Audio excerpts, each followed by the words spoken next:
আসসালামু আলাইকুম। সবাই কেমন আছেন? আশা করি সবাই ভালো আছেন। আজকে আপনাদের সামনে ছোট একটি ঘটনা নিয়ে হাজির হলাম। আহ, চলুন শুনি। মুতার যুদ্ধ।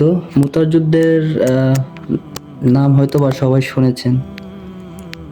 এটা খালিদ বিন ওয়ালিদকে নিয়ে আর কি বলা। যাই হোক, মুতার যুদ্ধ ইতিহাসের অন্যতম গুরুত্বপূর্ণ সামরিক অভিযান। এটি ছিল মুসলিম এবং রোমানদের মানে বার্জেন্টাইনদের সাম্রাজ্য প্রথম সরাসরি সংঘাত।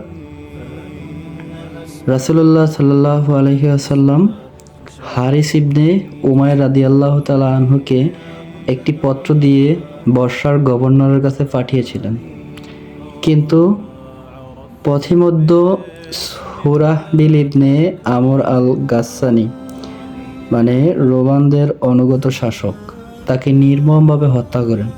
তৎকালীন আন্তর্জাতিক আইন অনুযায়ী রাষ্ট্রদূতকে হত্যা করা ছিল সরাসরি যুদ্ধের ঘোষণা।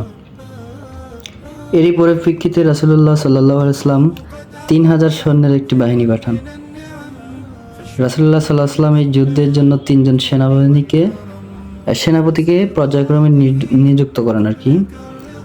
৩ জন হলো যে জাফর ইবনে আবু তালিব রাদিয়াল্লাহু তাআলা আনহু, যায়েব ইবনে আবু হারিস রাদিয়াল্লাহু তাআলা আনহু, আব্দুল্লাহ ইবনে রাওয়াহ রাদিয়াল্লাহু তাআলা আনহু, এবং বলেওছিলেন যদি একজন শহীদ হয় তবে আরেকজন দায়িত্ব নেবেন। আশ্চর্যজনকভাবে এই ৩ জনই যুদ্ধে বীরত্বের সাথে লড়াই করে শাহাদাত বরণ করেন। ৩ জন সেনাপতি শহীদ হওয়ার পরে মুসলিমরা যখন দিশেহারা তখন তারা সর্বসম্মতিক্রমে খালিদ বিন ওয়ালিদকে নেতা নির্বাচন করেন। খালিদ রাদিয়াল্লাহু তাআলা আনহু জানতেন ২,০০,০০০ সৈন্যের বিরুদ্ধে জয়ী হতে হলে স্রেফ তলোয়ার নয়, বরং মনস্তান্ত্রিক চাল প্রয়োজন।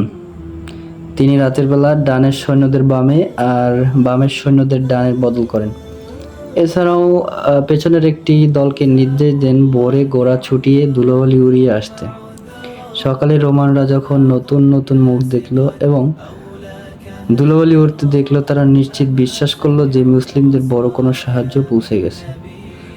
খালিদ রাদিয়াল্লাহু তাআলা আনহু আক্রমণাত্মক ঢঙে যুদ্ধ শুরু করে ধীরে ধীরে পিছু হটতে থাকেন।